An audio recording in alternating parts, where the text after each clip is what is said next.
لأنه عمل القلب، اس لیے کہ علم دل کا عمل ہے، وهو اشرف اعضاء البدن، اور دل انسان کے بدن کے سارے اعضاء میں سب سے اشرف ہے۔ علم کس کا عمل ہے؟ دل کا عمل ہے، اور دل سارے بدن میں سب سے کیا ہے؟ اشرف اور افضل ہے۔ دل کا سدھار سارے اعضاء کا سدھار ہے، اور دل کا بگاڑ سارے بدن کے اعضاء کا بگاڑ ہے۔ یہ گویا کہ جسم میں حاکم کی طرح ہے، اور نیت کہاں ہوتی ہے؟ دل میں۔ ایمان کہاں ہوتا ہے؟ دل میں۔ تقوی کہاں ہوتا ہے؟ التقوی ہا ہونا ویشیر الی صدرہ، تقوی یہاں ہوتا ہے۔ تو دل جو ہے یہ انسان کے جسم میں ایسا ہے جیسے بادشاہ ہوتا ہے، لہذا علم دل میں ہوتا ہے، اور اس کے بعد اقوال سے اس علم کا اظہار ہوتا ہے، افعال اس علم کا تقاضا ہے، لہذا اصل ساری خیر کی دل میں ہوتی ہے، اور ساری شر کی بھی اصل کہاں ہوتی ہے؟ دل میں۔ اس لیے کہ اللہ کے نبی صلی اللہ علیہ وسلم نے جیسے بتلایا، دل میں اگر سدھار آ جائے بدن سدھر جاتا ہے۔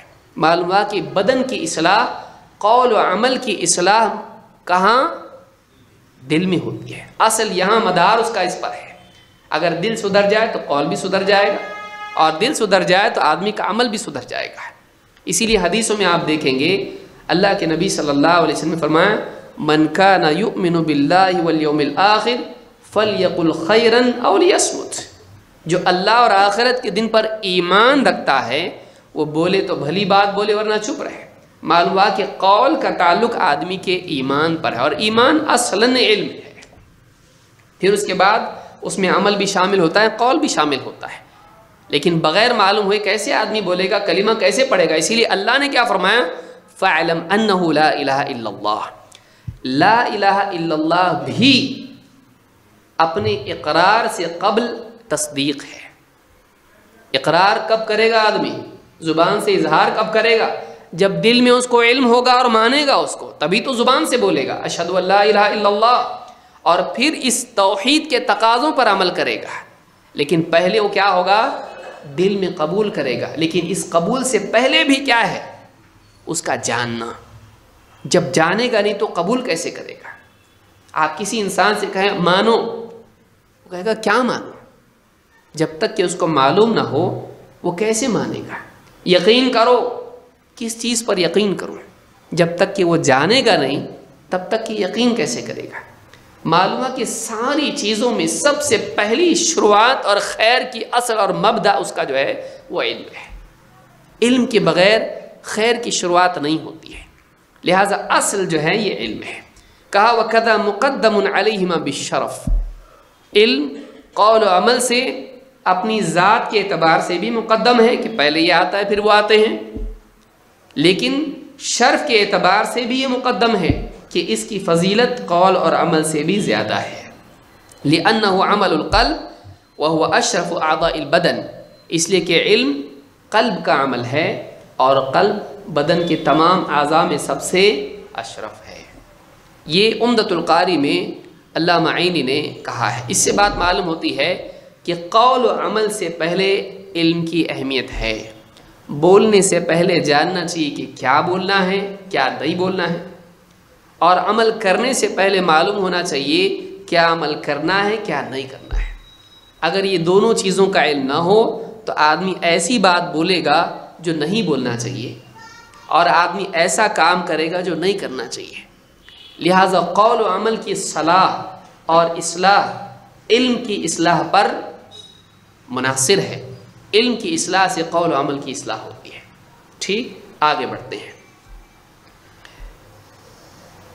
احنف کہتے ہیں عمر بن خطاب رضی اللہ تعالی نے کہا تفقہوا قبل ان تسودوا، تفقہوا دین کی گہری سمجھ حاصل کر لو، قبل ان تسودوا اس سے پہلے کہ تمہیں سرداری ملے۔ تسودوا سردار ہونا، اسی پر سے لفظ ہے سید، سید لفظ جڑا ہوا ہے، سید کا مطلب ہوتا ہے سردار۔ دین کا گہرا علم حاصل کر لو اس سے پہلے کہ قوم میں سماج میں تم کو بڑا مقام ملے۔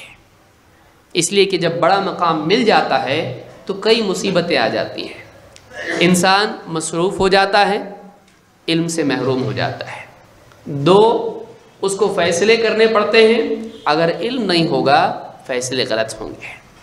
3، اس کے اندر قدر انا بھی پیدا ہو جاتی ہے، اور اسی وجہ سے آدمی اپنے سے چھوٹے سے علم حاصل نہیں کر پاتا ہے۔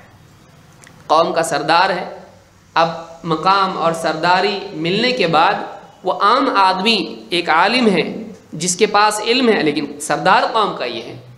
اب علم والے سے یا کسی عام انسان کے پاس کوئی علم کی بات ہے، اس کے پاس بیٹھ کر علم حاصل کرنا نفس کے خلاف ہو جاتا ہے۔ کیوں؟ اب اس کے پاس مقام ہے، جب تک مقام نہیں تھا آسان تھا، لیکن سماج میں اس کا مقام اگر بنا ہوا ہے تو اب اس کا علم حاصل کرنا اس کے لیے عار بن جاتا ہے۔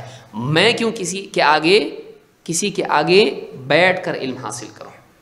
لہٰذا عمر بن خطاب رضی اللہ عنہ کی اس قول کی کئی تشریحات علماء نے کئی اسباب اس کے بیان کیے ہیں، آپ اس کو شروع میں دیکھ سکتے ہیں۔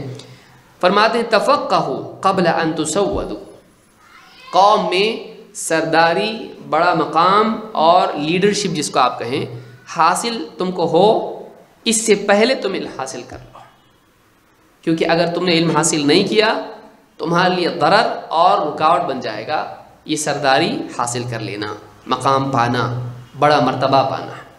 تو اس سے بھی معلوم ہوتا ہے، تمر کے قول سے بھی معلوم ہوتا ہے کہ انسان کو ذمہ داری نبھانے کی پوزیشن میں آنے سے پہلے علم حاصل کر لینا چاہیے۔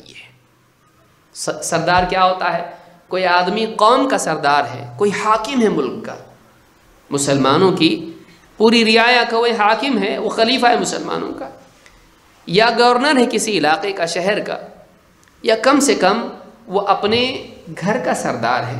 کلکم راع وکلکم مسئول عن رعیتہ، تم میں سے ہر ایک سرپرست ہے، نگراں ہے، حاکم ہے۔ الرجال قوامون علی النساء، مرد عورتوں پر قوام ہے، وہ حاکم ہے، اس کا کام ہے حکم دینا، گھر کا کام نظام چلانا، بچوں کو، عورتوں کو، گھر کے افراد کو، ان کو لے کر چلنا، وہ کم سے کم گھر کا تو سردار ہے۔ اگر اس کے پاس سارے امور کا علم نہ ہو وہ گھر کا نظام نہیں چلا پائے گا۔ اس کی سلطان، اس کے اپنے گھر کی سلطان میں وہ اللہ کی شریعت کا نفاذ نہیں کر پائے گا اگر اس کے پاس دین کا علم ہی نہیں ہے۔ لہٰذا چاہے آدمی باہر کی سرداری اس کے پاس نہ ہو، اس کے گھر کی سرداری اس کے پاس ہے، اس کو چاہیے کہ وہ دین کا علم حاصل کرے۔ لہٰذا یہ بات معلوم ہوتی ہے کہ مصروفیت اور مقام اور عہدہ اور اس طرح کا معاملہ پیدا ہونے سے پہلے آدمی کو چاہیے کہ وہ علم حاصل کرے۔ تفقہ کا مطلب ہوتا ہے دین کا گہرا علم حاصل کرو، سرسری علم نہیں۔ تفقہ کا مطلب ہوتا ہے گہرا علم حاصل کرنا۔ اس قول کو امام البخاری نے تعلیقاً روایت کیا ہے، اور ابن ابی خیثمہ نے اس کو اپنی کتاب العلم میں بیان کیا، اور اس کی سند صحیح ہے۔ امام البخاری نے اس میں اضافہ یہ کیا ہے، کہتے ہیں تفقہوا قبل ان تسودوا، سردار بننے سے پہلے علم حاصل کرو، حضرت عمر کہہ رہے ہیں۔ امام البخاری کہتے ہیں وبعد ان تسودوا، اور سردار بننے کے بعد بھی علم حاصل کرو۔ یہ نہیں، حضرت عمر کے قول کا یہ مطلب نہیں ہے کہ سردار بننے سے پہلے علم حاصل کر لو، سردار بن گئے تو اب علم حاصل کرنا چھوڑ دو، یہ مطلب نہیں ہے۔ امام البخاری کہہ رہے ہیں اس کا مطلب یہ ہے تم مصروف ہو جاؤ گے، تمہارے لیے مشکل ہو جائے گا، تم کو زیادہ ضرورت پڑے گی، اور پھر بعد میں علم حاصل کرنا مشکل ہو جائے گا، اس لیے پہلے حاصل کر لو۔ لیکن علم کا سلسلہ سردار بننے کے بعد منقطع نہیں ہونا چاہیے۔ یہی بات میں نے شروعات میں کہی کہ انسان ایک وقت تک علم حاصل کرتا ہے، اس کے بعد چھوڑ دیتا ہے جب اس کے پاس مقام آ جاتا ہے۔ جیسے مدرسے میں گیا، علم حاصل کیا، مدرسے سے فارغ ہو گیا، اب تو میں سب پڑھ لیا ہوں، اب اس کے بعد علم حاصل نہ کرے۔ زندگی کے کچھ ایام میں، جوانی میں شوق جب تھا، فارغ تھا، بہت علم حاصل کر لیا، اب اس کے بعد گھر بار میں لگ گیا، نکاح ہو گیا اور ذمہ داریاں آ گئی، اب چھوڑ دیا۔ اب دل میں ایک بھرم یہ ہے کہ میں بہت کچھ حاصل کر چکا ہوں، بہت پڑھ چکا ہوں، اتنا پڑھا ہوں کہ بہت سو نے نہیں پڑھا ہوگا۔ یہ بھرم اور یہ گمان انسان کو علم حاصل کرنے سے محروم رکھتا ہے، جو علم کے زوال کی پہلی سیڑھی ہے۔ اسی لیے امام البخاری کہتے ہیں وَبَعْدَ أَن تُسَوَّدُوا، سردار بن جاؤ قوم کے